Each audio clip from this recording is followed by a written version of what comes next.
Buckle up for another episode of Ghost Facers, a supernatural rewatch podcast. My name is Richard, and sitting shotgun as always is my brother in podcasting, Reed. You know what we have to do? We have to kill a kid. Oh, sure, yeah, cool. Any kid. Yeah, I'm fine I've kind with of been that. waiting for my opportunity to kill a kid. Honestly, I've been holding back because I thought you weren't into really killing need kids. to talk you into this, I'm sure. But wait, what did you say? I was I've been begging to kill a kid. I just thought it was something you weren't into. Oh no, I'm super into it. Oh my God. I've been waiting for this.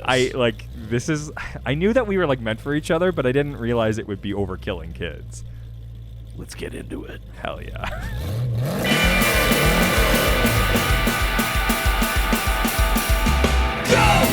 Ghost Facers! We're facing ghosts, when others will not. We're Ghost Facers! Stay in the kitchen when the kitchen gets hot. Ghost Facers! We're facing nightmare, we're facing dread. Ghost Facers! We're facing faceless, we're facing dead. Welcome to Ghost Facers. Today we're discussing Season 5, Episode number 6. I believe the children are our future. Teach them well and let them lead the way. That is right. This episode aired October 15th, 2009. Written by Andrew Dabb and Daniel Laughlin. This would have come out during a very devastating breakup for me. Wait, really? Yeah. Wow. Yeah. You remember that? So it was between the last two episodes that this happened? Yeah. It's right around, we talked about this right around Thanksgiving of that year. Oh, sure. Yeah. Oh my God. Yeah. Is this the big one? Well, it was a big one. I mean, is it the No. Okay. No, that's after. Okay.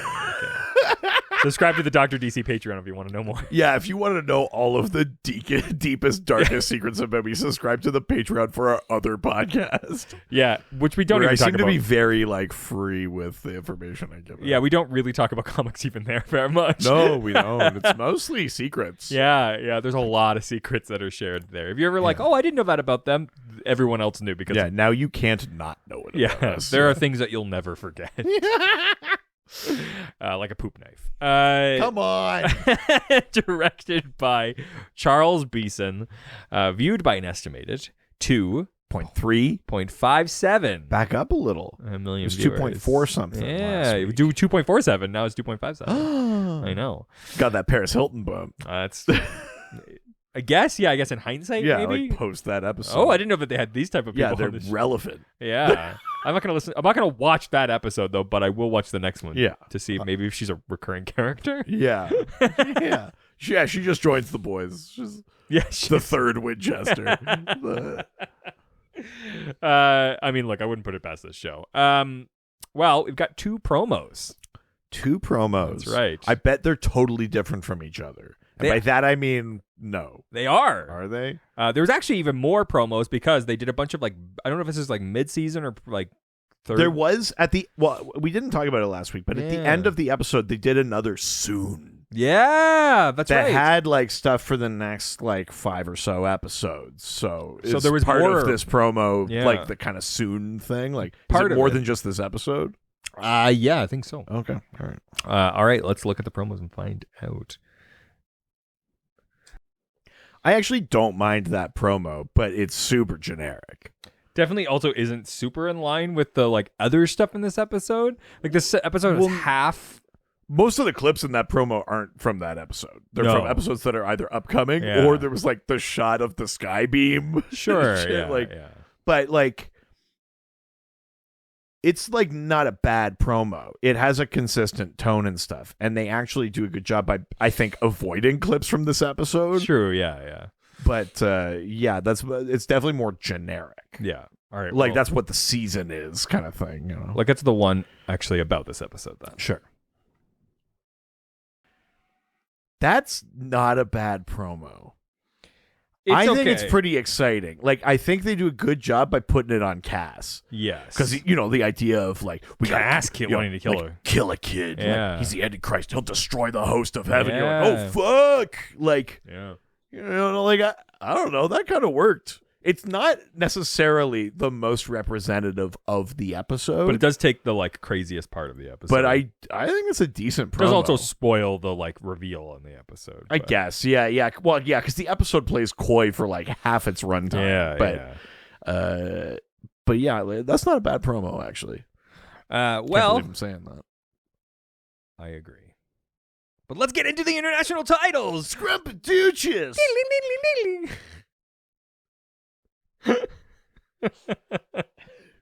The title of this episode is the first verse of the George Benson classic, Greatest Love of All. Yeah. Which I believe the children... Did Whitney Houston do that one? Oh, probably. And that's, I think, like the very... Yeah, this feels like a We Are the World type song that like maybe a group of people sang or something. No, I think Whitney, if I'm not mistaken, I'm pretty sure Whitney Houston did a version of this that is like one of her big hits. Yeah, probably. Well, largely everybody got it for the most part. Okay. I think the German title is The Children Are Our Future. So it's Right. we don't believe in things. They are or they are not. They are facts or they are not facts. My belief is irrelevant. Yes. Yeah. Brazil didn't want to be as specific about which children, so they just I believe some children are our future. They just said children are the future, not specifically these children or the children. Right, but yeah. just children. So they could just generally children. Yeah. But Hungary went weird with it. Oh, okay. Wait, let me do this. Okay, hang on. There's no way you're gonna get this. Deliver a demon. No. Oh,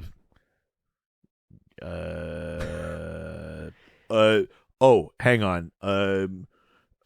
Deadly pranks. No. Weirder. Okay. The episode title from Hungary is The Creators. Oh. Yeah, that's all right, Hungary. I don't know, Yeah. It's like, yeah, children, whatever, demon child, whatever, pranks, whatever. But like, who made the baby? The Creators. Yeah, sure. Yeah, that's a weird one. Yeah, very weird. Interesting. There is no featured music from this episode. It's all score, baby. Right. Score. Nice. I like the idea of Castiel being like, nice. We have to kill a kid. Nice.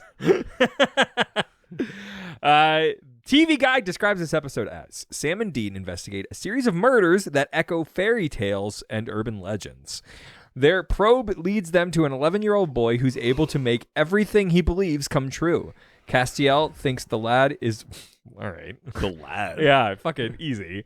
Okay, you see the new Supernatural? Oh, he thinks this wee lad over here is the Antichrist. Yeah, he thinks he's the lad is a no, I'm not gonna try it. The lad is a threat and wants him eliminated. Yeah. Sam, Dean, this wee lad is a threat. He needs to be eliminated. Yes, this wee pup. Yeah. This story is very similar to the novel Good Omens by Terry Pratchett and Neil Gaiman. The demon in that book is called Crowley, and he invented cues and holds music to corrupt souls. Yeah, I mean, it's kind of similar. Like, Good Omens is like a lot different from this episode. But it also is similar to the short story It's a Good Life by Jerome Bixby that was first published in Star Science Fiction Stories #2. The story was later adapted for Season 3, Episode 8 of The Twilight Zone, and then again for the Twilight Zone movie. Interesting. But before we start talking about today's episode, why don't we open up Dad's journal and learn about some of the real world lore? Yeah, let's see what the lore says about the Antichrist. Holy shit. That's right. Baby. Oh my God. So biblically, refers to someone who... It's crazy that we're already talking about the Antichrist. You would think that, like, because it's such a big character, it'll return a bunch, so... Yeah, you'd think that it's not a thread they would lose track of. Yeah, you'd think that such a big thing would definitely come back a bunch, so we'd have to talk about it another time. Spoiler alert. Yeah, this remote is deeply in the couch cushions. Yeah, we never get it back. This is a real the 7 deadly sins. Yeah, truly. Truly. So, biblically, it refers to someone who positions themselves in opposition to Jesus Christ before the second coming. So the word Antichrist comes from refractory Greek. period. Yeah, this word Antichrist.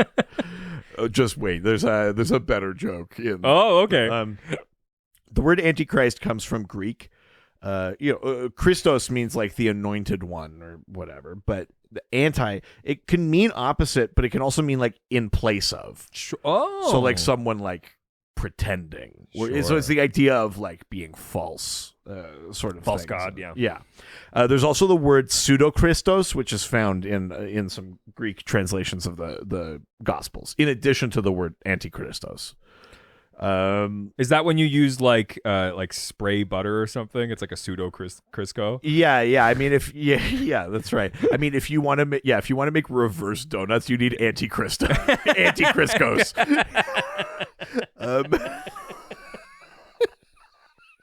We gotta fry these babies in anticriscos.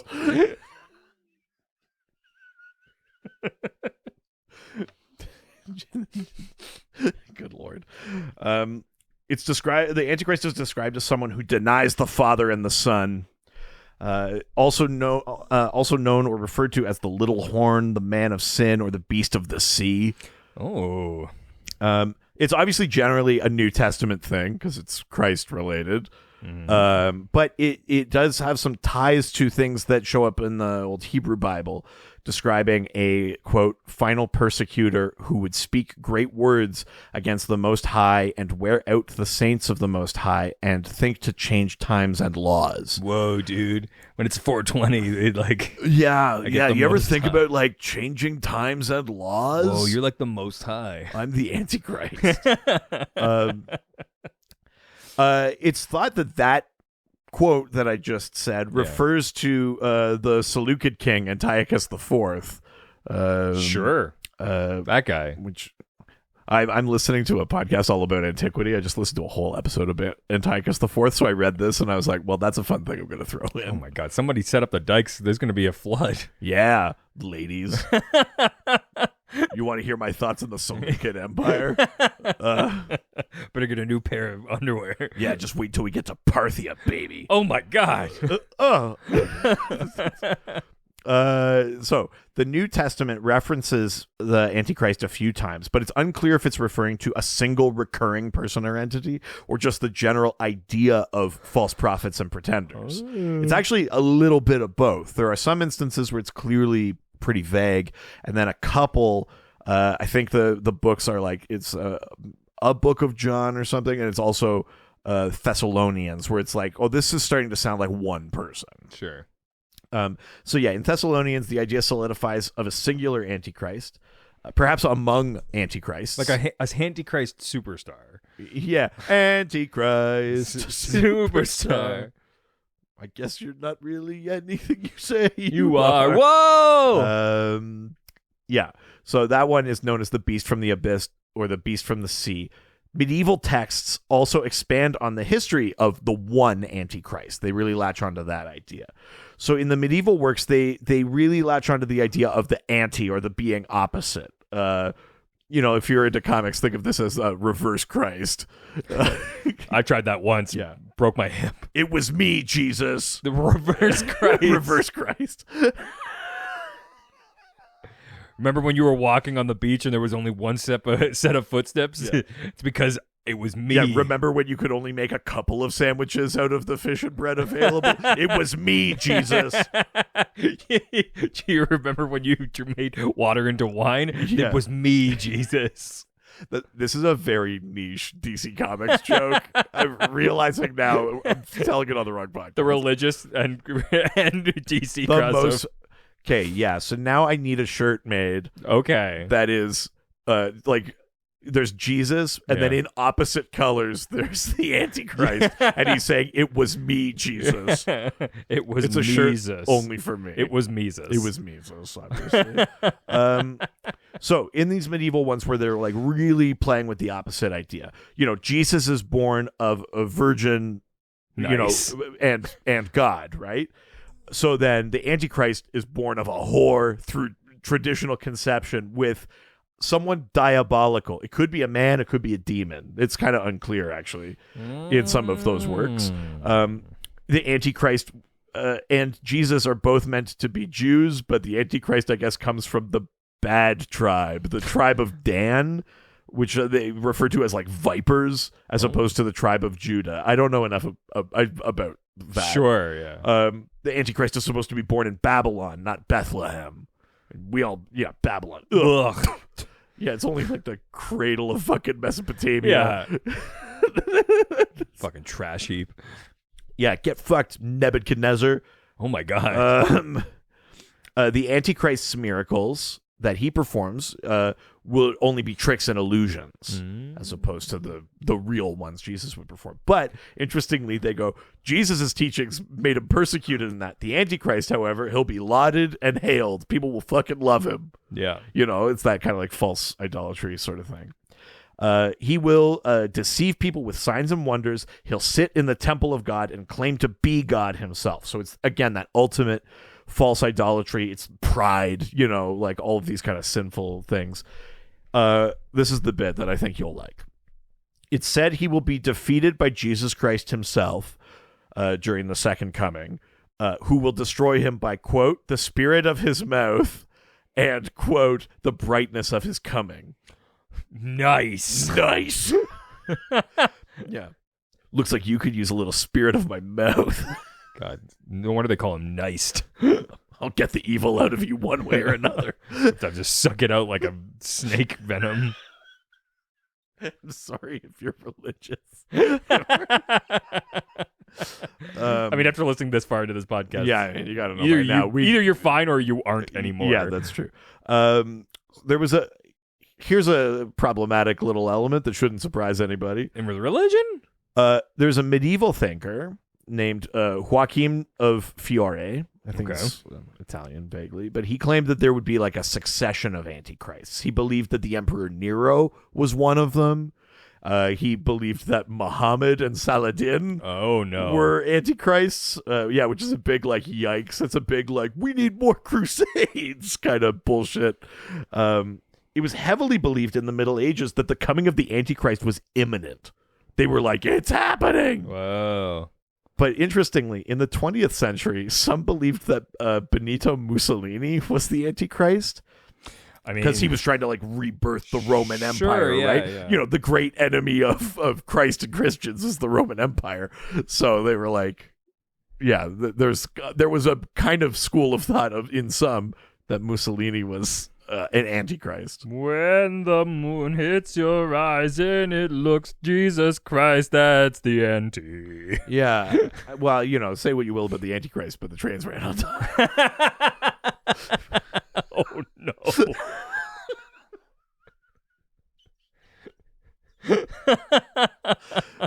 Really bad. Wow. So that's the antichrist. Yeah.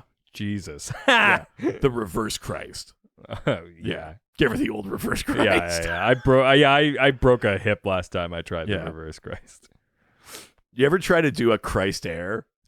Like in real life? Like from Tony Hawk? No, that's like a thing that I didn't mean did you do it? I tried it though. Like how do you try it? Well, you just be like, can I grab the board and get it Oh, out? I think you meant like off a ramp or something. Well, yeah, like in like a pipe or something. You did it? You could do a pipe? I mean, kind of. Not well enough to do a Christ air. Wow. Holy shit. Yeah. I just mean, I've never been, I've only done like street stuff. I've never been in a bowl or a ramp. Yeah. Wow. Wow, we really lost the energy, huh? Look, throwing fucking skate stuff out of here. I don't know what to do with myself. Why don't instead we start the episode? Sure.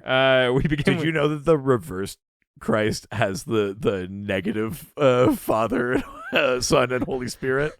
That's where he gets his power. Oh, of course. Yeah. Are you worried? Was it worth it? Well, interestingly, reverse Christ is able to conduct miracles without altering his own timeline. Jesus Christ. Yeah. Are you done? For now. Yeah, okay. We begin with the then. Geobard Christ. There it is. Again, the thing. Remember the thing you said that we shouldn't be doing because it's for a different podcast. So specific. And even probably not for Hey, that everybody, podcast. go read 70 Years of the Flash. we get flashes of not the Flash. We get flashes. No, I don't mean like multitude of flashes. Okay. I mean like we look back on the apocalypse. Right. Sam's addiction. Great band. Joke will never get old. Agreeing to work together. Dean and Sam, the last episode, have decided that they are going to try to put. Yeah, Dean admitted he was fucking. Dean wrong. Admitted that he fully does not trust Dean him, but he needs to work wrong, together. And he admitted Sam it, can't be big trusted. Of him. Sam can never be trusted from now and forever, but they need to pretend like they trust each other to continue to keep working and be successful. Yeah, whatever. The now. Dean can get off his fucking high horse, I think. I mean, I'd love to see him get off. Wow, not even a pun. Just a desire. Yep, that's where I'm at. Good Lord. In Alliance, Nebraska. Amber is watching TV and brushing her hair while babysitting. Yeah. She goes to investigate a strange... She's so close to the TV. She's watching Cujo from like 4 inches away. Yeah, it's weird. Yeah. She goes to investigate a strange noise in the other room and finds Jimmy in the closet, looking like a corpse. Yeah, he's got one of the Steve Martin arrows like through the head. She's like, what is that? Is that ketchup? And he's like, She's like, you got to go to bed. And he's like, I'll go to bed if I can touch your boob. Yeah, ballsy move. Like, hey, kids got game. Yeah, like, I'd let him. Jesus, that's worse. That's so much worse. Good Lord. What the fuck is wrong with you? Like, he earned it. Didn't earn it, Your Honor. He asked nicely. Good Lord. This is the darkest the show's ever been. This? Yes. Is there a segment for that? The darkness segment? Yeah. Not yet. Believe in a thing called podcasts. Just listen to the Ghostbusters. She pulls him out and orders him to go to bed like she told him to. Yeah. After which he does, after giving her a bit of a hard time. Yeah.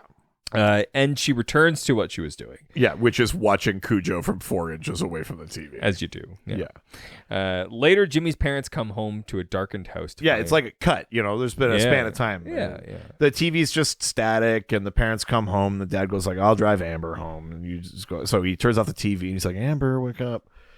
And she doesn't get up. And he immediately touches her body and discovers blood. He turns on the light and he like rolls her over, and her like head is all scratched to shit, like deep scratch gashes. And she's dead. And and he screams. Yeah. I kind of liked it, I like though. hear a guy scream, yeah. Well, and also I liked that it's like, that's deeply fucked. Like, it shouldn't just be like a honey or like, like... Zoinks!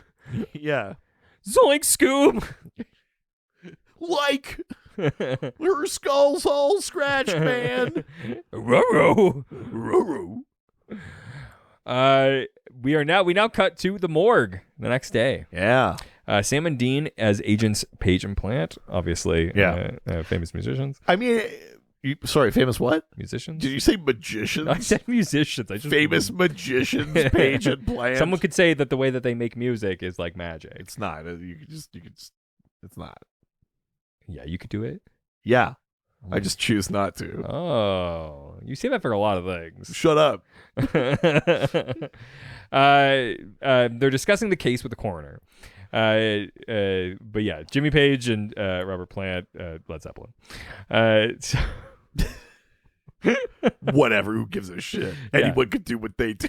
Yeah, it's not magic.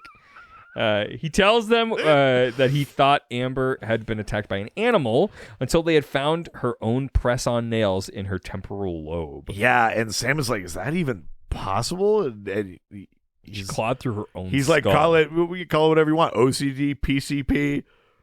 This coroner is like way too blasé, but the most thing. He's like, it would hurt like hell and it would take you hours, but you could theoretically scratch your brain out. Jesus. I got to imagine you couldn't get through the skull. I know I'm no doctor. I mean, look, like I would think it would shred your fingers before it would actually get through your skull. Yeah, but if you got bone on bone. Well, yeah, but then you're just wearing down. Now we got to refer to Mohs hardness scale here. You're not going to make progress in the skull over your fingers, right? Maybe. They use diamond to cut diamond, right? That introduces our newest segment. No. The Mohs hardness scale Oh, segment. no. Not good. This is the darkest our podcast has ever been. Well, just wait. Because I haven't said how hard I am. Oh, my God. That thing will block out the sun. Now we're really talking about darkness. On Mohs scale, I'm diamond. Oh, my God. That's hard. They visit the Jansen residence, and while Sam interviews Mr. and Mrs. Jansen, Dean encounters Jimmy. Yeah, because Sam is like, this is going to sound crazy, but like, are there gold like he's doing the rigmarole. The rigmarole, yeah. And Dean goes over to the kid and he's like, so she was your babysitter, huh? My babysitter was a piece of shit. Anyway, it's interesting because this is one of the few times that we've ever seen a kid not act like a piece of shit. In this show, like he's very much like, sorry, mister. Well, yeah, and Dean's like, I know you're lying to me. Do we have to go down to the station or whatever? Which is like kind of threatening a kid. That's sort of fucked up. And basically, Dean learns that the kid like put itching powder on her hairbrush. Yeah. But and as they're talking when they're leaving, Sam's like, that's just like fucking crushed up maple seeds. Like that that would not do this. No, definitely There's not. no version of it that would do this. No. They also then get a call from the coroner. They arrive at the hospital to see a body being removed and find out from the doctor that the man was electrocuted, but they haven't been able to find the reason why. He says the only eyewitness, Mr. Stanley, is senile and isn't making any sense. Right. Mr. Stanley is in shock and muttering that it was just a joke and he didn't know it would work. Dean asks what he's referring to and he reveals the joy buzzer that he's holding in his hand. The boys exchange puzzled looks. Yeah. In their motel room, Dean prepares. Like the fucking Joker in the Keaton Batman. Totally. Dean prepares to test the joy buzzer on a large ham. He puts the industrial grade goggles and rubber gloves on, and Sam gives the go ahead. Yeah. The electricity sizzles, and the ham is well done within seconds. Yeah. Noting that the buzzer doesn't even have batteries, they considered the possibility that they are dealing with cursed objects or a powerful witch. Yeah. Are all likely candidates. Yeah, exactly. They're like, yeah, this is definitely not supposed to happen. No, there's nothing in there that would produce electricity. Yeah. So they decide to visit the store where the buzzer and the itching powder were purchased. Yeah. They visit. Yeah, they come in pretty hot in this scene. I would. I mean, because they're like, if it's a witch or whatever, the only thing that ties the itching powder and the thing is this store. So I bet this guy's a fucking witch. Exactly. And they just go in, and Dean's like, oh yeah, you get angry when like kids don't buy anything because the guy's like, you actually gonna buy something? Like kids break stuff in here all the time. I get picked on. And he's like, does that make you angry? The guy's like, yeah, it does. And he's like, oh yeah, this fucking angry. And he does it to like a rubber chicken, and the rubber chicken melts. And this guy like jumps up, and he's like, holy shit. And Dean and Sam look at each other like, okay, so this guy's not a powerful witch, huh? No. So a few things about this store. So when Dean and Sam walk into the magic store, you hear the bell chime and a cackle laugh. Yeah. This laugh is the same as Billy the Puppet from the Saw movies. Oh, interesting. Yeah. I actually didn't know the puppet had a name. Yeah, I got in it. Those movies. The owner of the magic shop is also wearing a T-shirt with a picture of Siegfried and Roy, the Las Vegas magical duo who worked with White Lions and White Tigers. That's right. So the man backs away screaming in horror. Then they quickly deduce that he's probably not a witch. They apologize. Dean also buys a whoopee cushion in the middle. So they're coming in hot and aggressively, but Dean still also buys a whoopee cushion from the guy. Because he's Dean. He's a rascal. Yeah. Also, I got to talk a little bit about this. I think part of the reason this shop is having like issues with its success is that this guy clearly has zero inventory management. Dean just grabs something, hands him cash. While they're talking, the guy just takes the cash, doesn't check it. He's not entering it anywhere. He doesn't know that he's now down a specific item of inventory. Like, how are you supposed to? How can you run a shop this way? Do you think he doesn't have a POS system? He has no POS system. He certainly he clearly isn't tracking anything. You could probably rob this guy blind and he'd be like, I don't know, I thought I bought more of these. Oh my God, is it the sheriff from last week? Yeah, I'm back. I had such an easy time of being a sheriff, thought I'd run a shop. Yeah. I thought it'd be a criminal. Yeah, a powerful witch. So elsewhere in town, it is bedtime, and a father is telling his daughter. Only elsewhere in town, though. There are multiple time zones. Yeah, obviously. And a father is telling his daughter about how the tooth fairy is going to trade her tooth for money. Were you a tooth fairy kid? Like, did you get the tooth fairy when you were a kid? Yeah. I don't know how much I believed it was an actual fairy. Like, I don't have memories of being like the tooth fairy or memories of being like, oh, it's just mom and dad. I just knew the tradition, right? You put the tooth under and then there's money. You knew the lore. Yeah, I knew the lore, obviously. Yeah.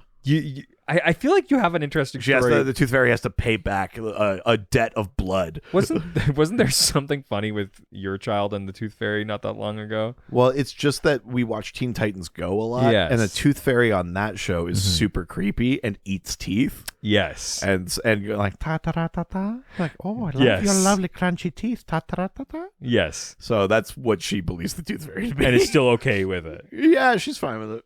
Yeah. Have you ever not had the money and so you had to like... Well, she hasn't lost any teeth yet. She's 4. Oh, I guess. Yeah, that's right. I forgot. Yeah. That's when children lose their teeth, not at 4. No. At least not. She's got to be older. Intentionally. I think somewhere in the, like, when you like 6 to 9 Sure. or 10, I would imagine. I'm also making that up. I know. And that's just also like, a huge it just gap. can't be 4. Pick a number after that. And exponentially go from there. Yeah.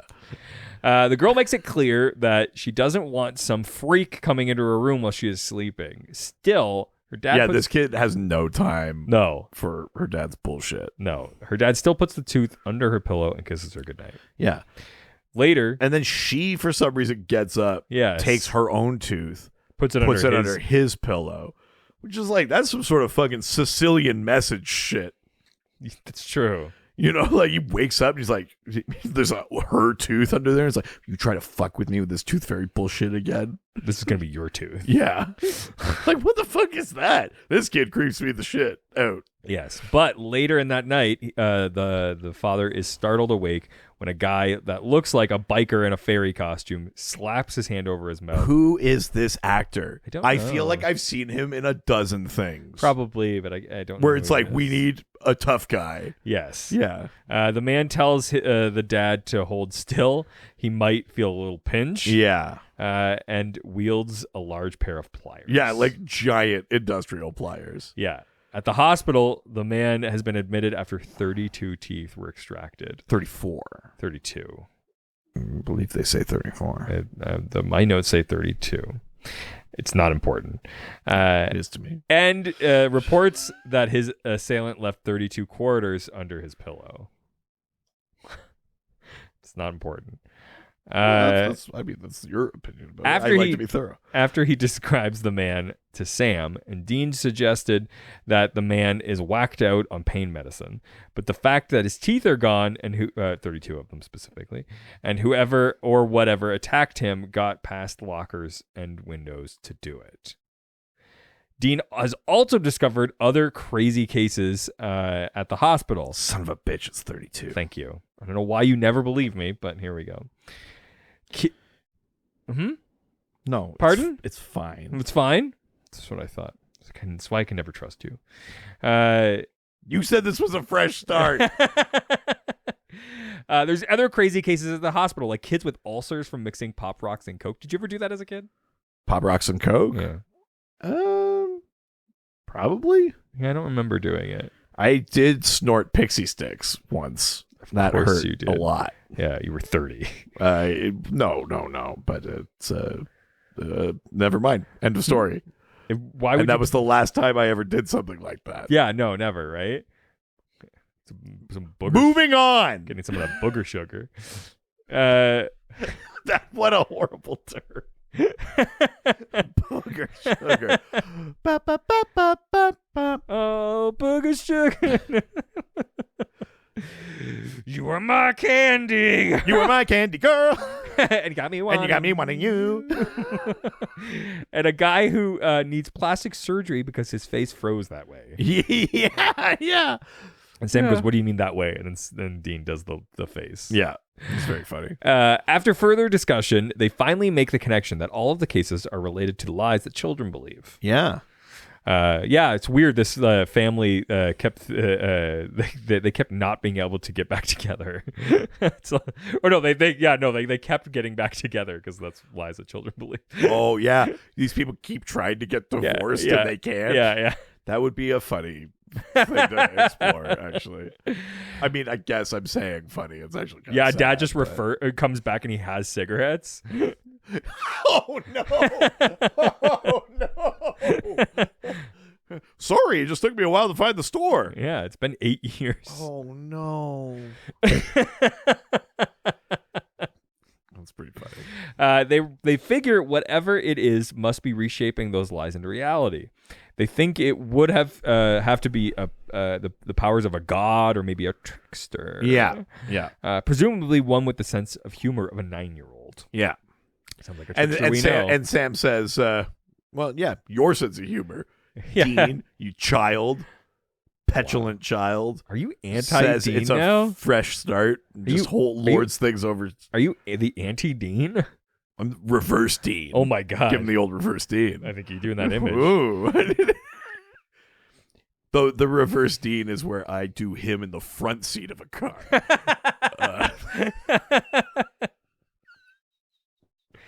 I'm going to car crash that ass. Jesus.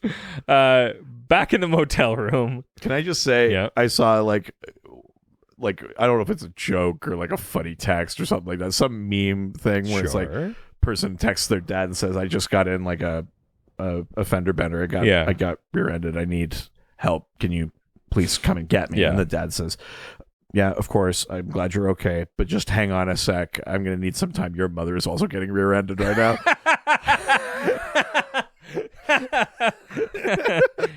That's very funny. I aspire to that level of trolling. Yes, that's incredible. Yeah. That's the type of relationship I want with my children. So funny. Back in the motel room, Dean is still feeding off the buzzer ham when Sam returns from research. God damn it. Wait. As I said it, I knew it. Motherfucker. What? You make daddy a sandwich. Oh. Fuck me hard, chicken sandwich. What the fuck was that? I never listened to that before I played it. Who was that? Me at the end? I'm not sure what that was. The first "You Make Daddy a Sandwich" I think is Anthony Mackie. Yeah. From that interview that circles around sometimes. But I don't know what the fuck me hard chicken sandwich thing is, but I'm glad I played it. Jesus. I do like it more than the other one. It's 7 seconds shorter than the other one. It's much better. It's the Ghostfacer sandwich segment, baby. I fucking knew it. The second I said feeding off, I was like, oh no. Yeah. Dean, well, here's the thing. Dean cooked that whole ham with the joy buzzer. Yeah. And he keeps going back for left. I mean, he says, we don't have a fridge. He's still eating it. But he keeps going back for leftover sandwiches. So I want to talk about what are your favorite leftover sandwiches to make?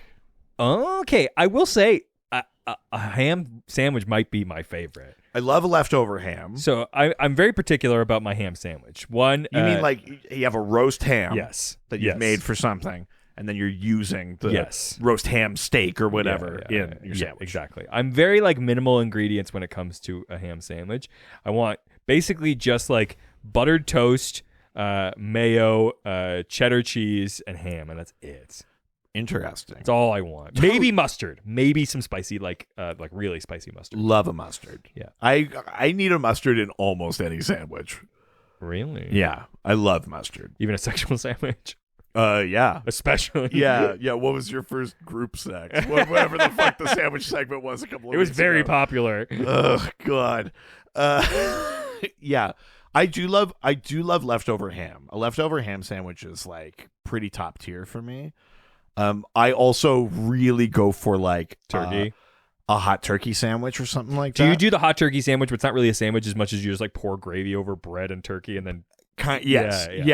Exactly. Yes, like my mother used to make that for I me. definitely do it that way. Although I also like the thing that is now a very hipster thing where you recreate like the turkey dinner on a sandwich. Oh yeah. Where you get your leftover turkey, you get some of the stuffing that's left. Have you had that from Save On? No, but I've had it at the bagel joint. Oh, because they have it at the Save On. It's really good. Yeah, but some cranberry sauce, stuff like you put all of that on a sandwich. Yeah. I like a toasted bagel versus just toast. Oh, interesting. Generally, If you're gonna do it with a sloppy sandwich, a bagel will probably be more helpful. it's a little sturdier, Yeah. which I think is good because the thing with leftover sandwiches is you need a mustard or a mayo or you need something because they do dry out a bit. Yeah. Now, here's the big question. Do you heat the leftover meat up again or do you eat it cold? I eat it like cold other than maybe I put hot gravy on it or something, but like Oh, I need to heat it up. oh, really? Yeah. I rarely heat leftovers in any form. I typically will fry it in a pan. Right. That's typically a go-to for me. Right. But What about steak? Do you ever do like a leftover steak sandwich? I've done that. Have you done that? Or like ribs or something. If there's extra of that, do you ever like take the meat off and make like a leftover sandwich of anything like that? Or is it pretty much only like a big turkey, a rotisserie chicken, or a ham? I'll do it with steak. The key to doing it with steak though is cooking it in like a broth. Yeah. So then you have to cook it again. You don't reheat it too much and overcook it again. But largely it's like ham is the only time I really ever get to do that. Right. The one of the things that I will sometimes do is like with leftover KFC, like pull apart that chicken and make a sandwich fuck from that. yes. I mean it's rare that there's leftover KFC. But hell yeah. If you can get that far. Oh yeah. Another big thing for me is leftover KFC, turning it into an omelet the next day. Oh sure, yeah. Because basically it's a good way to reheat the fries is Totally. to cook it in a pan and then I just like toss an egg and some chicken in there and boom, you got a fucking killer omelet. I like that. Yeah. Yeah. I gotta say the herbs and spices like refrigerate and reheat very well. Oh, if anything, they've like saturated and gotten even better. Yeah. Yeah. It's kind of wild actually how good KFC leftovers are, which is sort of unheard of for fast food. Yeah. Fuck. Amazing. I'm hungry. You don't need to play it out. We can just keep going. It's pretty good though. You make daddy a sandwich. Fuck me hard, chicken sandwich. The problem is the sounds like me, and that's why it keeps fucking me up. Maybe it is you. I don't Have you think ever it- said fuck me hard chicken I mean, sandwich? Probably. I mean on the show. Oh, no. This was also submitted by Yo Crow. Yeah, I figured. So thank you for an alt. I'm so much happier sandwich with segment that. theme. Yeah, I think I'll go back to the first one. No, but, we don't need to. We really don't need to. I think we will. I think that's what the fans want. We're gonna get like a negative review just about that. Hashtag sandwich song 1 or hashtag sandwich song 2. Sure. Wow. Woohoo! And I like the sandwich song. Woohoo! Choose the second one now. Ooh. Yeah. Okay. Sam has found that the incidents have also occurred within a 2-mile radius blast zone of weird. Yeah, I love this in TV and movies where it's just like, oh no, we put all of the incidents on a map and like it's pretty obvious where it's happening. Yeah. Yeah. Typically I think that's also just like how things occur. Like I think that's just a technique that they use for like all criminal like things. Like yeah, it is, but it really just it shows how easy policing is. Well, it kind of shows like how lazy criminals are. Like if you put like any level of thought in, you could pretty much evade God, police. I'd love to go back to like the 30s or something, and you could just create all crime. And isn't that the Mulaney bit where it's like back then you would tell people who you were as Yes. you committed the crime, like tell everybody it was Dillinger. In the Yes. movie. Like, you were like a famous criminal. Yeah. It's like they're never gonna do anything about it. Yeah. At the center of it sits a lone house on a 4-acre farm, Yeah. which they of course have to investigate. Pretty creepy. Yeah. As it happens, their hotel room is also inside the weird zone, and since Dean has been bored, Oh yeah. And Dean is like, "Are alone. we in the weird zone?" And Sam's like, "Yeah, why?" And Dean holds up his hand and it's covered in hair. yeah, and he said And he Dean's got bored, like, "I got bored that nurse was hot at the Yeah. hospital." which I get it. Also, like Dean's been eating a sandwich with that hand, with his hairy cum hand. I mean, I don't think the hands necessarily come. That's what it is. I think that it's just It's cum filaments oh, as hair. is that like a sandwich you could like order? Or? Jesus. Well, Sam is completely grossed out and Good reminds Lord. him that he could go blind from that too. Yeah, which is also funny. Yeah, worth it. They, Do you know what? yeah, I can still find it in the dark. Yeah, I hope so. It's attached to you. Where the fuck did I put it? Yeah. They arrive at the house and try to gain entry by picking a lock, but a young Jesse Turner opens the door and asks, Boots Turner? Bootstrap Bill? Bootstrap Bill. Tie the cannon to bootstraps. Bootstraps. Hello, Puppy. Send him down to Davy Jones' locker. Davy Jones. It's my those two are my favorite. I do love those two, yeah. And Jesse opens the door and asks if he can help them. Sam asks his name. This kid is very, like, precocious. He's like, you guys don't knock? I do. Yeah, this kid's got a whole bunch of sass. I really like this kid. Yeah. Sam asks his name and he replies, who wants to know? Yeah. They hand him their FBI agents, which he inspects and then chides them for failing to knock. Yes. Slightly embarrassed, they ask for his parents and are told that they're at work. Even though he's obviously wary of them, he then invites them into the house. What? I was just gonna say, the way they get into the house, they go like, "Hey, we're the cops. You could trust us." And it's like, it's Sam and Dean, so you're like, it's fine to let them in the house. Yeah. But like, you go like, Sam and Dean have to like trick kids into abandoning their stranger danger training. Yes. And it's like, what happens after they leave and the next creepo Yes. comes by and goes, "You can let me in," and go, "Well, I guess the last guys were fine." That kind of They're like, happens in this episode. yeah. Oh, yeah. Yeah. I mean, kind of. Sort of, but Half, still. Yeah. Because they're authorities, you can trust them. Yeah, which, I mean, what a fucking 2009 thing to say. Yeah, your mom said I could come in and pick you up. Say hi to your mother for me. Yeah. Inside, they find that he is making his own dinner. Yes. I've done that. I don't know. Yeah, well, Sam gets real, like, misty-eyed about it, and he's like, "Whoa, what are you doing?" He goes, "It's called soup." Oh, I love it. It's up from a can, you heat it up and eat it. You leapt on. Yeah, this kid fucking rules. And Sam's like, "I used to have to make my own dinner, too." And the kid's like, "All right. Whatever, pussy. I've just kind of been going through a lot lately. I sort of started the apocalypse, and my brother doesn't trust me, and my dad never wanted me to go to college." Kid's like, sounds like a you problem. Yeah, he's like, "I'm going to eat my fucking soup." Yeah. Jesse quickly asserts that he is not a kid.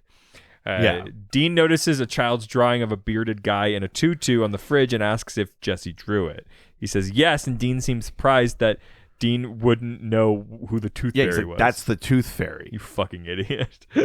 You guys sound so stupid. Are you sure right you're now. authorities? You don't know what soup or the tooth fairy are? And Dean's like, "Oh, my dad told me other stories." And like, the tooth fairy is not a story. Yeah. I love the sass on this kid. Yeah. He very much. I love the like matter of fact, like, "You moron." Yeah, and so Dean keeps asking him. He's like, "So itching powder?" And the kid's like, "Yeah, make you scratch your brains out." He's like, "What about pop props and coke?" And he's like, "Don't do that." Yeah, He's like, "That'll you'll put go you to in the hospital. Yeah. And so they're like, "Okay, all right." And then Dean's like, "Joy buzzer." He's like, "You'll get electrocuted." He's like, "Do you know what? You actually won't. There's not even batteries in this." Oh my god, And he's like, "There's not even batteries in it. It's just for fun." And the kid's like, "Really?" He's like, "Yeah, really. Here, watch." And he hits Sam with it and just kind of jolts him. And the kid's like, "Oh, all right." And then it cuts to them leaving, and Sam's like, "What the fuck?" And Dean's like, "I had a hunch." He's like, "You risked my life on a hunch." It's a really good moment. It is. It's a very kind of classic supernatural Sam and Dean fuck with each other sort of thing. Yes. I really like that. It was a great moment. It's very fun. After they leave the house, and after searching Jesse's birth record, Sam and Dean find out that he was adopted. Yeah. And set out to find his biological can't mother. figure out who the father is, but Yeah. they know where the mom is. She's Totally. on the other side of the state. Her name's Julia Wright, and the boys go to confront her. She answers her door cautiously, and at first denying. having Yeah, a she like son. makes them like pass their badges through the mail slot. She like barely opens the door or whatever, and they're like, "We're here to talk about your son." And she's like, "What? I don't have a son." And she's like, and they're like, "Oh, birth date, blah blah blah blah blah," like you do. She runs. And she runs, and they chase her, and she throws salt at them. Nothing happens. She goes, "You're not demons." And they go, "How do you know about demons?" Yeah. Yeah. They sit down and talk, and she tells them that she was possessed by a demon and became pregnant for while 9 so. months. So this is the thing I will say. Sure. I'm happy that this was like a baby that just showed up. Yeah, it's not set up like a demon in someone else Yes. and her. Yes. It's set up like a demon possessed her, Like and then Jesus. somehow, a demon possessed her, Yes. and then we kind of either gloss over if there was a man or if it was just like by demon magic also got her pregnant. Well, she says like she was like a virgin. Like there was right, yeah. They like very clearly say she Right. did not. Right. So then it's like, but she was possessed. Like the demon was in her, and then Yeah. also like made. Like the actual, what I'm trying to get at is the mechanics of how this was different from anyone else being possessed is a pretty murky. Yes. What I'm more just making sure we highlight is that she wasn't raped. Yes, which they are wise to steer away from. Yes. But in the internal lore, the like what is different here? Why her? Why has this seemingly only happened once? Yeah. Like all of that kind of stuff is like the demon was in her in the way demons are in all sorts of meat suits. But what was the demon was in the friends we met along the way. we don't really figure out the like, but how did that turn into her getting pregnant? Why did it Yeah. turn into a baby? Yeah. Yeah, we don't know. Like, could a demon have been pregnant in smoke form and then gone into somebody? Like, Yeah. There's a lot we don't of understand murkiness about Yeah. this. Probably it was something worse than they cut it out, is my guess. Like the script maybe had a Yes. different version, and they were like, it's too much. Fucked up. Yeah. Yeah, maybe. But she gives birth to this baby alone. Immediately after the birth, she regained bodily control over the demon and expelled it from her body. Yeah, so this is the other thing. She gave birth, and the demon's still in her. Yeah. So it's not just like the demon was the baby, No. right? Again, we don't know how this works. No. But she gained some control either because the demon was exhausted or because of the pain or whatever. And she knew in her head, because she'd basically been sharing a head with the demon for 9 months. She was like, I grabbed a bunch of salt, put it in my mouth, expelled the demon. She's like, I thought about killing the kid, but I couldn't. So I put him up for adoption. There's really, it is a huge weird gap in this whole thing. Because here's the thing. This kid, we're about to learn in a scene, is the Antichrist. Yeah. And the power level we're talking about already, about like the altering reality and shit like that, is like off the charts. So to me, if you're doing the show, you have to explain why this doesn't happen all the time. Because if you're demons, why wouldn't you be making a ton of these? Yes. So what is the special circumstance? What is it like only like once every 300 full moons in the perfect scenario? Yeah, they fully do not explain There's it. no real conception of like, well, what is our show lore for why there's an Antichrist and why there's only one and why it's, you know what I mean? Because it does feel like the way demons work, they'd be like, we should just make a ton of these. Right? Yeah. Like, and maybe you make a ton of them and they're less powerful or something, but the show has made a choice to make the Antichrist. Yes. So then you would think like, well, we should know How that happened. Yeah. but we don't learn it. And spoiler alert, we never come back to it. No. It's one of Or the rarely come back. I think there are mentions. It's one of the biggest missteps in the entire series. A huge dangling loose thread. Yeah. Yeah. But she asks about her son. The boys say his name is Jesse, and then he's a good kid, and they leave her. The boys decide that they need help. Yeah. Castiel answers the Winchester's call and is in their motel room when they return. Yeah. And he's like, I'm really glad you called me. This child is basically the Antichrist. And they go, oh, shit. So what do we do? And you're like, well, we got to fucking kill him. Yeah. He's imbued with essentially unlimited power. Yeah, this is an interesting thing that is in a lot of lore and mythology that maybe technically speaking I've never understood, but I just kind of roll with it now, which is the idea that if you take a thing of magic and a thing of mortal You would think it would dilute it. You would think it would dilute it, but it always is. They're more powerful. Yes. That's true here. It's true later when we learn about a different kind of being called a Nephilim. Yep. It's true in superheroes. Yeah. Where like the child of Superman and Lois Lane like maybe stronger than Superman. Yeah. Like there's all of these versions where it's like, and that's in a lot of mythos where like humanity amplifies the thing. Yeah, I think it's probably the idea of like there is some sort of inherent gift to being, yes, mankind, right? Like whatever that human element is. Yeah. But it is kind of interesting to throw that out there. Yeah, because you would think like you take a thing that has no powers and a thing with powers, and you would get like half as much powers. Yeah, exactly. But not the case. We go now to Julia. But yeah, sorry, Cass is like, this. I'm fucking terrified. Yeah. Like right now, that kid is so powerful. Angels and demons cannot find him, but they will find him eventually. They will turn him. Lucifer will bend him to his will, and with one word, this kid will wipe out every angel. Yeah. Like the host of heaven destroyed. This thing is over. We must kill a kid. Yeah, this kid is gonna basically become Hitler, and we can kill baby Hitler. And Sam is like, but he hasn't. Like, he's a good kid. He could make.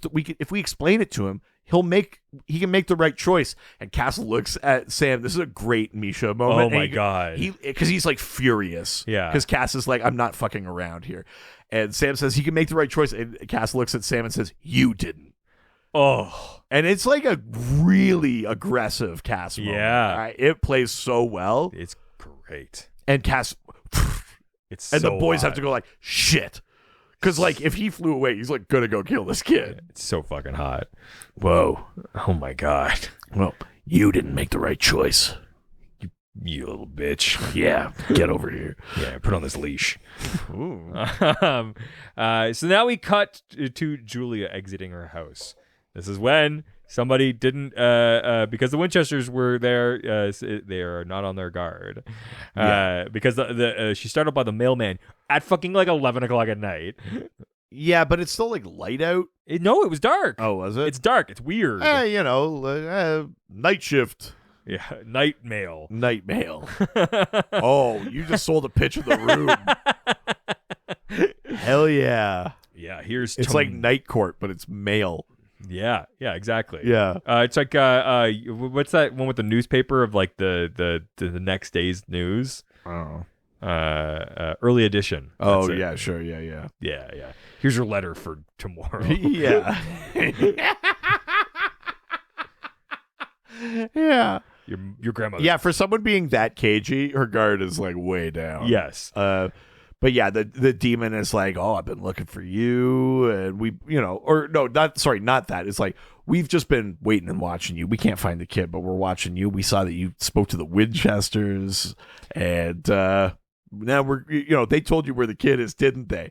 And real kind of creepy. Yeah. Almost French kiss, but the demon goes from the mailman into the thing. Here's the thing. Like, I wonder if that actor just like took a little bit of like he went a little closer than he needed to. I mean, listen, it's definitely the era before we had like intimacy coordinators on set like we do now. But I don't see anything that tells me that was like not a thing that was directed for the scene. Sure, it just feels like I don't think there's any indication that was like, because typically it's like one mouth opens, the other mouth opens, they go through. But this one's like mouth opens and then. But I think it's meant to be that creepy because of this very intimate. Sure, like the demon and her are the parents of the Antichrist. Right, like I think it is meant to evoke all of those creepy things. Sure. Yeah, I don't see any reason to think it was like one actor overstepping. Maybe it's uncomfortable. I didn't like it. I mean, it should make you uncomfortable, but I think it was by design, is what I'm saying.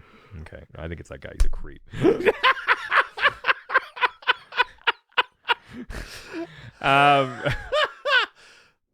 But yes, so he grabs her by the neck, says it's time to go it's time we go visit our son. And time we go visit the wee lad. Yeah. Her eyes turn black and she steps over him to leave.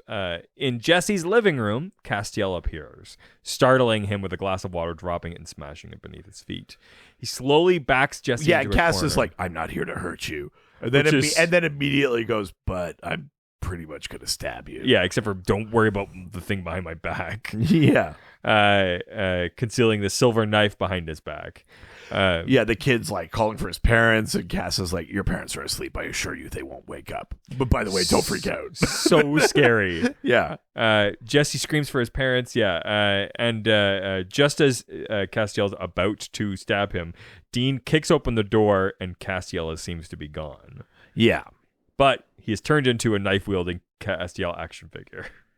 Yeah, which is kind of amazing, actually. Yeah. I'm like, I want that. Someone must have made that. So there must be a Right? fan that like made that thing. Must somewhere. have.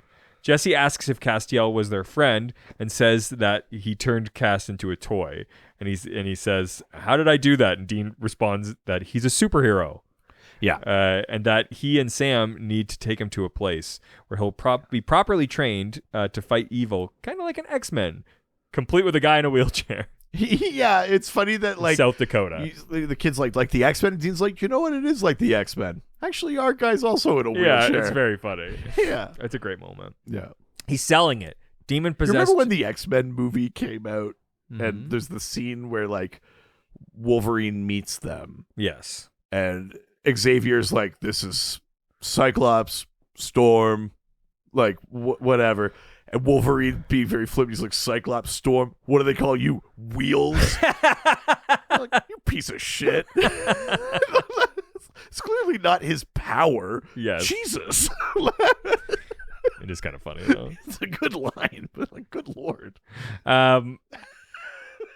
As he's selling it, the demon-possessed Julia bursts in and pins Sam and Dean to the wall. Yeah. She says she won't hurt Sam. I mean, we've just heard that, and it's not true. Yeah, she said, I'm not allowed to hurt you. You, though, it's encouraged. She throws Dean across the room and back. a few times, yeah. It's good, yeah. She then tells the truth of the lies that he's been told by his parents and by Sam and Dean. In that demon way of telling the truth, which is like leaving a bunch out. But it's like, they lied to you. It's like, yeah, that's true. But like, we're leaving out intent and context Yes. or like, you know, like It's the way you trick children. it's that very demon Lucifer kind of thing Yeah. of like, I'm not lying. I'm just, you know. She says that she is his real mother, Yeah. and that toys can't hurt people. She tells Jesse that everyone has lied to him to make him angry. As Julia keeps talking, Jesse gets angrier and the house begins to shake. Yeah, apart. we get like one of those like like Yeah. a big crack in the wall, and you're like, shit. And then Sam kind of has like a she's lying, like, I'll tell you the truth thing, and she's like, yeah, shut up. And then Jesse goes like, oh, I want to hear what he has to say. She says, "Stop it! I want to hear what Sam has and to he say." and it lets him down. Yeah.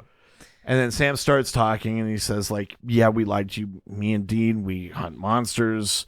You know, There's a war between angels and demons. Like, he lays a lot of heavy shit on the kid. And then one point the demon is like, all right, that's enough. And Jesse has like a shut up and sit down and get like, and the demon can't talk, and they're like, the chair like pushes away and That's shit. And right. you're like, oh man, this kid is too powerful. And Jesse Sam basically lays out the like, but like you have a choice. You don't have to be what they want you to be. well, because he's like, so I'm half demon, and he's like, yeah, but you're half human You're too. half human. Yeah, exactly. And he tries to convince Jesse that he can do the right thing by choosing between demons and angels. It's funny too because I think he says this to Jesse, but he's like, I have to believe someone can I make the know. right choice, even I when know. I couldn't. And you want Jesse to be like, is this about the soup thing? Is this you? Is Yeah. this like you're laying like some like you're working through some stuff here. I'm kind of having a day right now, and it feels like you're making this about you. Yeah. After that, Jesse exorcises the demon from his mother just by saying, "Get out of her." Oh God, it's good. This kid is good. Yeah. I really love how this kid can switch from like kind of like sarcastic kid to like, I don't think you ever feel the evil in him, No. but you do feel the Power. power, and he's a kid. He's scared. I think you're more scared of the volatility than He feels of like a potential for evil, but it's just like he's a kid. If he thinks something is going to happen, then like he's scared as shit. He feels both like stoic and emotional at the same time. Yeah. Really good performance out of this kid. Dean then suggests that Jesse bring Cass back. The boys talk to Jesse more about what he can expect, the unfairness of it, the danger of bringing his family into all of this, the inevitability that more demons are going to come. I do like that, like, he doesn't bring Cass back here because he's like, Dean's like, so, he's kind of a buddy of mine, and Jesse's like, he tried to kill me, and Dean's like, yeah, you're right, we'll come back to that. He puts the thing back on the mantle, which is very funny. I do like that.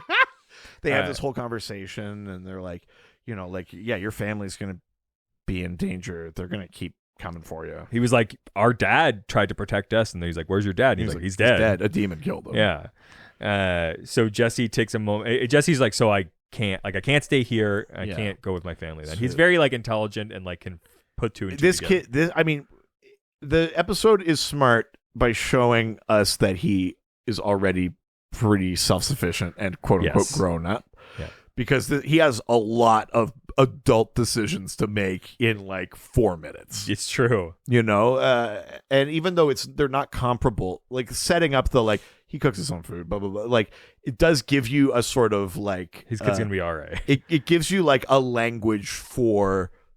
Like, it's not like this kid was, like, playing in a sandbox and be like, Mommy, where's my sandwich? And that has to be like, I guess I'm moving by myself to Australia. Yes. Like, Jesse asks for a moment to say goodbye to his parents. He goes upstairs and looks in on them sleeping, but doesn't wake them up and closes their door. Yeah.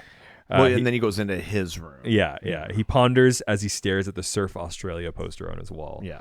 Downstairs, the boys worry about the state of Castiel and decide that Jesse's been gone for too long. They go upstairs. Jesse's gone, and then Cass comes up and goes, he's gone. We don't know where he is. Yeah. But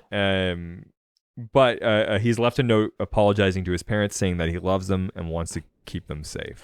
Yeah, I mean, it's funny because you can tell, like, Cass is still not comfortable with the fact that, like, this Antichrist is out there, but, you know, there is kind of that thing of like, you know, Sam can feel good at least that like they did the right thing, you know, like they gave the kid a choice. He made the right one. It's with all of these things in all stories, it's the more difficult, less clear choice because it could always come back to bite them, but it's still the right move. Yeah. The easy move is Cass's, which is kill the kid, but then you kill the kid.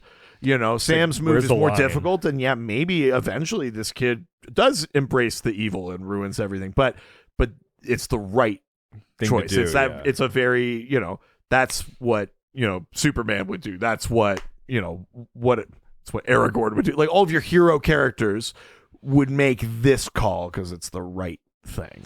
Castiel tells the guys that the only way that this kid's going to be able to be found is if he wants to be found now. Yeah.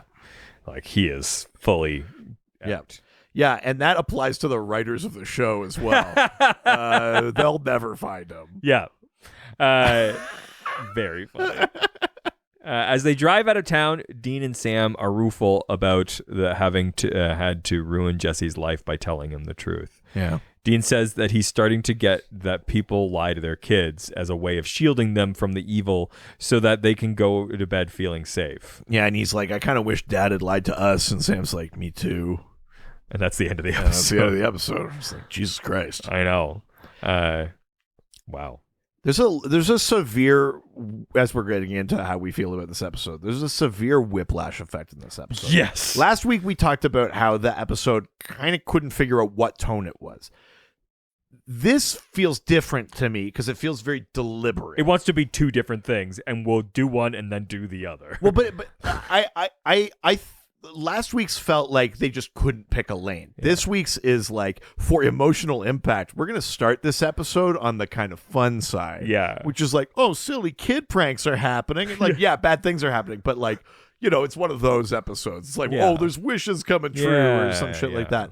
And then the episode turns. And I think that it's deliberate for the emotional impact of like, no, like you were a kid and now you don't get to be. And now you don't get to be. And we're sorry. It works. Yeah, and it works so well. I mean, it's a really, this kid, whoever the actor is, whose name I don't remember, Does a great job. Plays it so well. I love the fun stuff where he's like, it's called soup, you moron. Yes. To like the real heavy, like, I guess I gotta go say goodbye to my mom and dad, and like that kind of shit. He plays it so well. I think this is a good Jared episode. I'm putting this up on my Jared episode. He does do that weird like Pantheon. He does, but that weird head tilt like mad uncomfortable thing. I don't know. I think this is a good one. In the pantheon of good Jared Sure. episodes, I think this is among them. Sure. You know, there's how many episodes of Supernatural? 327? Yeah. 328 or something like Yeah. that. I'd say this is a top 20 Sam episode. Sure. Wow. I think. I don't even think it's that heavy on Sam. It's not, but I just mean like the quality of his performance. He's being called on to do something that's like a little more than just stand and talk about the lore, and he does it well. I Sure, think. yeah. I do think this episode falls down on the lore piece. Mm-hmm. I would be fine with it being murky if we ever came back to it, I but know. the fact that we don't learn anything about the kind of like, well, why can't the demons just like make another one and keep track of it, or like you know what I mean? It's we start asking these questions, and I feel bad sometimes because like it's also just like it's a fucking show, it doesn't matter, but also like this show has set an expectation that they think of these things and close these loops, so then when they don't, you're like, well, then what happened here? And for this one, I really need to know like what was so special, like why could we only have one? Yeah. What was it about that specific demon or that person or the timing or Yeah. anything? It's like, well, if you lost that one, just like make another one and like make sure you don't lose them this like Yeah. you would think there's some sort of contingency for a weapon that powerful in the service of Lucifer. And then the fact that, spoiler alert, for the rest of this season and for the rest of this series, one of the most powerful characters we ever meet is never comes back, never comes up again, is wild, especially considering where some future seasons go. You're like, it would totally fit. Yeah.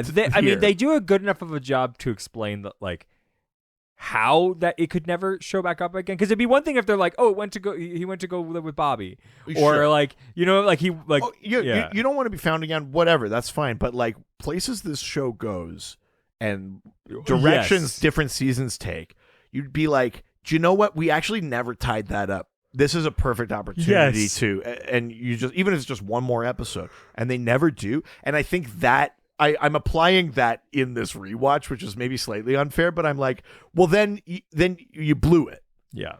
Because it's one thing to be kind of murky and then we learn about the Antichrist. But guess what? Other spoiler alert, we never see the Christ. So we don't get either side of this in this show explained, which bums me out. Yeah. However, the episode itself, quite good. The deaths are like shocking / slightly funny / like there's a lot of good shit in there. Yeah, I think I'm going to give this, I feel generally good about it, but I'm pissed about the lore thing. So I'm Yeah. going to say I give this 4 electro hams. Yeah. I have the same issues with the lore. I think that even if if I just devoid myself from this, like I don't know, but that's not going to return. Sure, right. This character's not going to return. I think, yeah, the reasoning for why this character exists is not clear. I think that very well acted, very interesting character. I think that they do a good job of like showing how powerful and terrifying this character is. Yeah. I just don't think they give enough context for why it's powerful or how it got powerful or where the thing came from. Yeah. But I do like Castiel's sort of like crazed turn. Oh, this. yeah. Like that's full fear. Yeah. It's like, it doesn't matter what kind of power level you are as an angel. Like, you can't deal with this. Also, like treating Sam like shit. Love that. Yeah. Great. Really good cast. Yeah. That stuff in fucking this line is episode. just like, Yeah. You didn't. oh my God. on your left. It's some like solid writing. I think I really, really enjoy that. Love how smart ass that kid is. Yeah. I like the idea of like the childish things coming to life, but it is like a fucking well that Supernatural likes to return to a few too many times. Yeah. It is maybe like slightly too much of a misdirect, but I do like that we kind of start like, oh, it's a fun Supernatural episode. We end with like a Jesus. Yeah, for sure. So I'm going to give this 3.75 cans of soup. You just heat it up and eat it. Yeah, you idiot. Yeah. All right. Those are our reviews. But before we wrap up, we've got a note from a fellow hunter. Ooh, very nice. Another one from Melissa, who says, notes on Devil's Trap episode. Okay. The reason the boys stop trying to save the meat suit is because Ruby tells them that demons ride the bodies hard for kicks, and it's more of a mercy to just kill them. Well, yeah, especially because they're healing them as they go, but as soon as the demon's gone, then the body's broken and everything. Yeah, so, for sure. I mean, perhaps it. Yeah, I think there's an argument to be made that they should assume that if a demon is in a person and they haven't really tracked the trajectory the whole way, that like just getting the demon out might leave the person worse. Exactly. And then they are faced with, do I mercy kill a person? Because we don't really do that. Exactly. So yeah, I think that's a very fair point. Thanks, Melissa. If you want to continue this kind of conversation online with us, we have a Discord that you can subscribe to. That's right. If you go to patreon.com/ghostfacers, it's only $1 a month, and it gives you access to Angel Radio, which is our awesome community Discord server. We're talking about monsters and love of SPN and other projects that the different actors and creators are part of, and we're just generally getting to know each other and having a fun time, and it helps to support us. That's right. Like my ICP fans say, whoop whoop. Wow.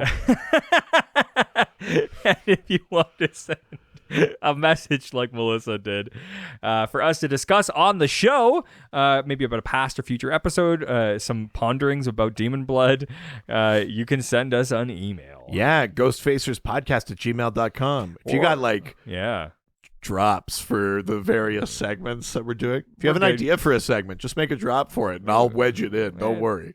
It's the only way you know how to put things in. Yep. Antilles style. You wedge it. Huh? Wedge Antilles from Star Wars. Oh, my God. Wow. Jesus. Also, we're on all of the social media platforms. We're at GhostfacersPod on Facebook, Twitter, and Instagram. Don't forget to subscribe so you can get our episode automatically in your feed every single week. Those subscribes help us out with those platforms. And while you're there, why don't you give us a 5-star review? If it's not on Apple Podcast or Facebook, we probably won't get it. So make sure you just take a screenshot so that we can talk about it on the show. Yeah. Also, if you want to continue to support and let the whole world know, outside of people who are listening to podcast, you can wear our shirts, buy our merch. Yeah, that's right. We're going to get an Electro Ham shirt up there. No, we're not. I'm just going to keep pitching shirts. I know. I don't got that time. Or make a "it's soup you heat it up and eat it" shirt. Just so devoid from anything supernatural. I think I kind of like that for like our brand of SPN merch. Yeah. Just like hyper specific, barely about monsters. Though people love lore horror. The lore horror army, I love that shit. But yeah. It's GhostfacersPodcastStore.com. That's right. Also, a lot of the stuff that comes up on this show is relatable to comic books, and we have a whole podcast about that, specifically DC. That's right. The Dr. DC podcast, we talk about DC Comics, characters and stories and stuff like that. We answer listener questions. You don't need to know anything about comic books, but if you like the way we talk about lore and storytelling and things like that here, you might enjoy how we talk about that stuff over there. That's right. All right. That's it for this week. Say goodbye, bitch. Jerk.